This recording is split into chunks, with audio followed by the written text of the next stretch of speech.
Hey y'all, welcome back to my channel, and if you're new to my channel, welcome. My name is Drea and I hope you stay, watch the video, and most importantly subscribe. So today we're going to be talking about my first trimester with baby number 3. We are still completely in shock, happy, we're feeling all the feels that you feel when you find out that you're pregnant, and I can't believe we're about to do this for a third and last time. I'm saying it now, last time, okay? Completely ecstatic. First and foremost, I just want to say thank you for all the love that we received on my Instagram post, Twitter, and on my last YouTube video. You all mean the world to me, and I just want to say thank you so much. I also am going to be doing a Q&A. I did ask on my community board, but I realized that those comments were locked, and for some strange reason it will not unlock. So I am going to ask you, if you have any questions that you want me to answer in the Q&A, leave them down below. If you're not comfortable leaving it down below, you can DM me on Instagram, which will, my Instagram link, all my social media links are down below in the description box. So let's get started. So as of today, I am 13 weeks in 3 days? 3 days. And I actually just got back from the doctor's office, which makes me feel more comfortable even talking about this. But so first of all, let's talk about how I found out, which y'all saw in the last video. I obviously took a pregnancy test, but I've never really had a consistent cycle ever since I started having cycles. But once I had my son, who is 15 months, and I breastfed with him, I didn't have my first postpartum cycle until he was what, 7 or 8 months. And after that, my cycle came on the 17th or 18th of every month like clockwork, which was amazing because, like I said, it's never been consistent before. February came like clockwork. March came around and nothing happened. I didn't freak out because, like I said, I've never had a consistent cycle. So I mean, at any given point, anything could have happened. Once we got into like the 21st, the 22nd, I started to feel like, okay, this is a possibility of what's happening. It wasn't until I started to get strong, like, I mean, overly serious cravings. If you've had those cravings, you know exactly what I'm talking about. Like the ones that will not get out your mind until you satisfy that craving. I started to have one from McDonald's. And that was actually the day I went ahead and got a test. And then I also had one for Liberian food. If you didn't know, I am Liberian. So there's that. Let's talk about how I have been feeling. So I found out the 20-something of March and I was fine. I mean, it wasn't anything I couldn't bear or anything like that. I didn't have like sensitive boobs or any cramping or anything of that nature. The only thing that really let me know was I didn't have my cycle, and then the cravings. It wasn't until after my birthday, which was April 5th, I started to getting nauseous. The nausea started and the morning sickness. When I tell y'all, this pregnancy has almost been as similar as it was with my daughter Masynn. She's my first, if you don't know, and her pregnancy, the first trimester was very hard. I did a lot of throwing up. Sorry, TMI. I did a lot of throwing up, and I spent a lot of time in the bed because I was beyond weak. So I started to feel that way with this pregnancy as well. So initially my first appointment wasn't supposed to be set until May 8th, but they ended up having to push it up because I told them I couldn't even drink water, and they could not prescribe anything for me until they had seen me. This was a new OB for me as well. So anyways, the doctor did go ahead and prescribe me diclesias after my first appointment. And the one thing with diclesias is it can help somewhat, because I'm not going to sit here and say it saved my life. It can help somewhat, but it also makes you very drowsy. So I was at the point where I felt like I'm struggling, especially as being a mom to 2 young kids. I have a 3-year-old and a 1-year-old, and I'm stuck in the bed. And it's even harder now, especially now that schools aren't open. It's not even like my daughter's at school getting her education. She's relying on me for that, and I am literally struggling. But you know, I was able to take the medication. It helped at some points, and at some point it didn't. Last week when I was 12 weeks in specific days, can't remember the amount of days, might have been 4 or 5 days, I ended up having to go to the doctor because for the 2 days prior, I could not drink anything without rushing to the bathroom, and I could not eat anything without rushing to the bathroom.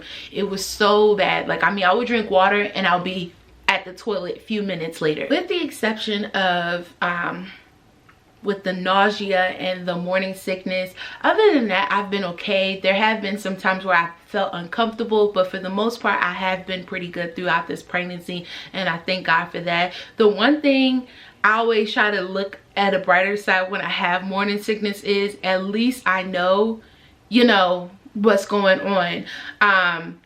Even though my son was an easy pregnancy as well, but I know before I had the miscarriage with the baby that I was supposed to have, before my son, I had no symptoms at all. I literally felt good. And when I think back on that, you know, at least I have the symptoms this time around, but it has definitely been a struggle. This pregnancy, I have been prescribed 2 medications to help with the morning sickness and nausea.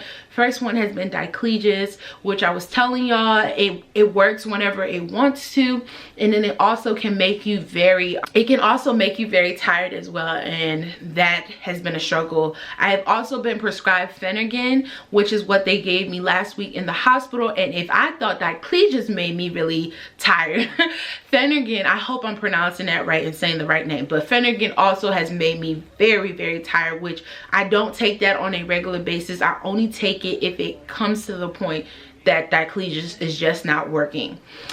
Let's talk about weight. So obviously I'm not a skinny girl, and I've noticed every time that right before I get pregnant, I always feel like I'm at my biggest point, and I always feel like I have to go on this weight loss journey, and not too long after that I find out that I'm pregnant.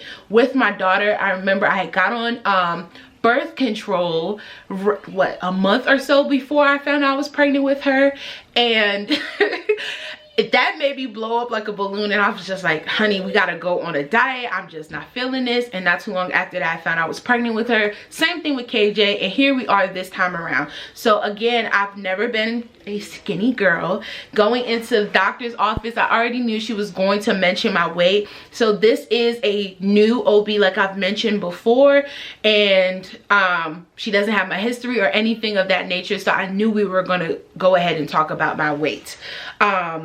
But I already knew the way I was feeling. I already knew where this was going to lead to. So with my daughter's pregnancy, they already told me they were only giving me a certain amount of weight that I was allowed to gain, which when they first said it, I'm like, how do we do this? You know, especially when you hear about pregnancy, you hear about people saying, oh, I gained 30 pounds, 70 pounds and things like that. I was wondering how I was going to do this whole 10-pound allotment. But after I got extremely sick with my daughter and ended up losing 35 pounds in the first trimester and then never even gaining weight, it's always been like that now for this 3rd pregnancy. With my son, I did not even gain a pound. With this pregnancy, I started out with the weight. There was no allotment, but you could tell that she was pretty concerned about my weight. So I ended up having an appointment, I think about 3 weeks ago, at a different branch. Though I had to go in and get certain testing done, and I had already lost 2 pounds prior to my initial doctor's appointment. And then last week when I went to the doctor's office, I realized that I was down another 10 pounds. And today when I went into the doctor's office, I was down another 2 pounds. So that isn't a lot. I'm not allotment. That is a total of 12 pounds down so far. I'm like kind of bitter. It's kind of bittersweet with it because like, yay, I lost weight, and the other part is like, I lost weight, but I'm used to it at this point. Now let's talk about the mental toll. I talked about this with my daughter's pregnancy, but especially when you have not gone through this before, I feel like it's really important because I did not know about this side of pregnancy before I got pregnant. Pregnancy is a whole mental thing. I feel like the minute that test turns positive, there's so many things running through your mind. There's, you know, it doesn't matter how financially stable or whatever your situation may be at that point. I feel like so many things are going through your mind. And I feel like I have really struggled this time around, especially with having having 2 young children. Like I've said before, with schools closed, it's not like my daughter's at school for 8 hours and playing around with her friends. You know, prior to me finding out that I was pregnant, we were homeschooling, so I was doing different activities with her. We had a writing book that we were doing, we were reading. Same thing with my baby. I mean, he's only 1, and I feel like I've had to spend so much time in the bed because I haven't had the strength to get up and do certain things, or I'm throwing up. There have been times where I try to play music when I'm in the bathroom sick, and there's time where Masynn's knocking at the door like, mommy, mommy, and I feel so bad. I mean, it's not like I'm sitting here doing something to myself, but it can be a lot. And I just want to say to the ladies that are going through it and it's hard, or even the guys or the spouses that's going through it with your wife, or whoever is pregnant and it's a mental toll, just hang in there. There is a light at the end of the tunnel. With that being said, now that I'm in my 2nd trimester, I have not been sick for over a week. I pray that it stays that way. I'm starting to get back to my normal self, as y'all can see. If you've been following me on Instagram, you know that I'm showing my face more. I'm being more active than I had been in the past, and yeah. So that's it, pretty much covering my 1st trimester.